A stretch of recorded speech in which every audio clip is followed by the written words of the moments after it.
Sir Arthur, you have travelled widely. Yes, I've travelled widely, but not too well. I think it's better to travel widely than to arrive, if you understand me. Travel widens the well, as they say in the Sahara.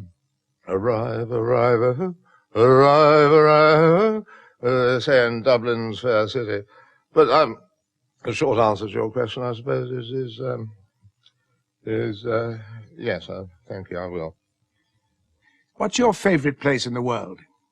I think I'd have to say the Galapagos Islands.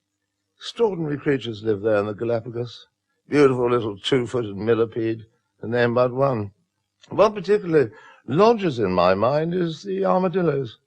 Luminous armadillos, which are extraordinary to see. They swim in formation off the coast there. Absolutely dazzling.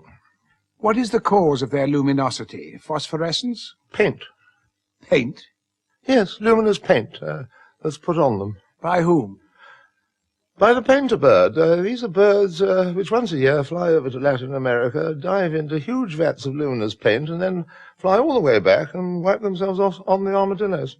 That does sound a little unlikely, Sir Arthur, if I may say so. It is. Well, a lot of things in nature are unlikely. I mean, who can imagine an animal called the prottle entirely made out of curtain rings, eh? Does such an animal exist? No, I said, who can imagine it? Let me ask you now for your fourth gift. Certainly, yes. I would like 4 enormous larks, please. Well, I'm very sorry to tell you, Sir Arthur, that has proved impossible at such short notice. We have, in fact, got you 4 calling birds. 4 calling birds? That's no bloody use to anybody. I ordered 4 enormous larks, and you come up with calling birds. I mean, calling birds are nothing like enormous larks. I mean, I was all geared up to reminisce about various things, and frankly, I insisted on 4 enormous larks for a very good reason, because 4 enormous larks would trigger off memories of, well,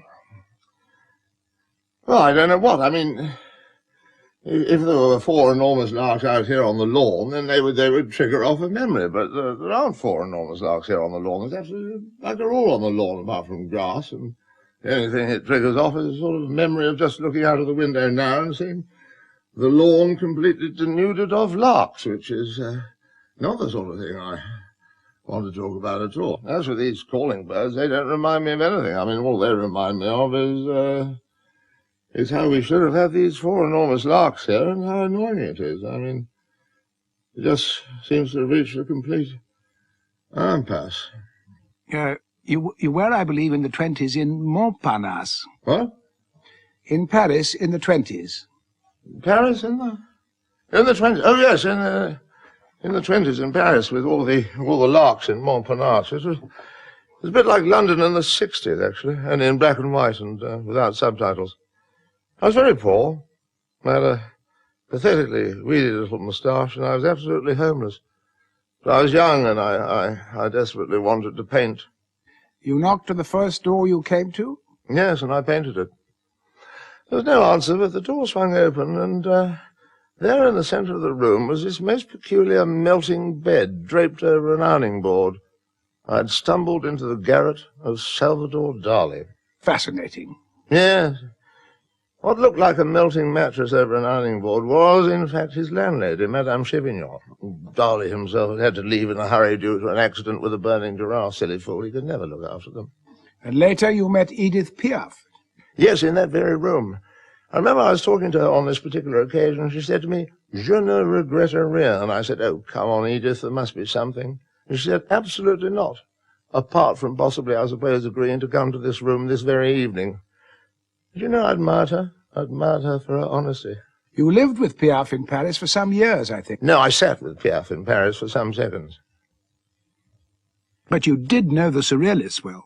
Oh, yes, I loved the Surrealists. Very nice folk. Beautifully well-behaved people in a bizarre kind of way. Magritte was a pain in the arse there with his boiled eggs on lampposts, and Dolly, a little bit unreliable, never showed up, of course, but the rest of them were a great bunch of mates. Great bunch of mates. I was very much part of the ploppy-ploppy noink-noink that they moved in. What? I was very much part of the ploppy noink noink that they moved in. Of the circle they moved in? No, they didn't move in a circle. Good grief, no. The Surrealists move in a circle. The idea of all the Surrealists moving round and round in a circle is ludicrous. Can't just have a picture which is completely surreal. No, they didn't move in a circle.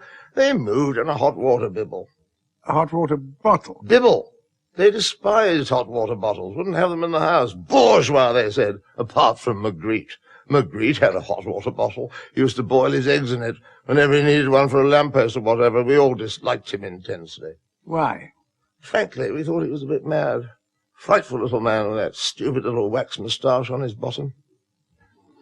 Thank you, Sir Arthur. Oh, thank you. If you'd had the larks here, then I could remember something. All I can remember is you didn't bring the larks in. It's frightfully disappointing.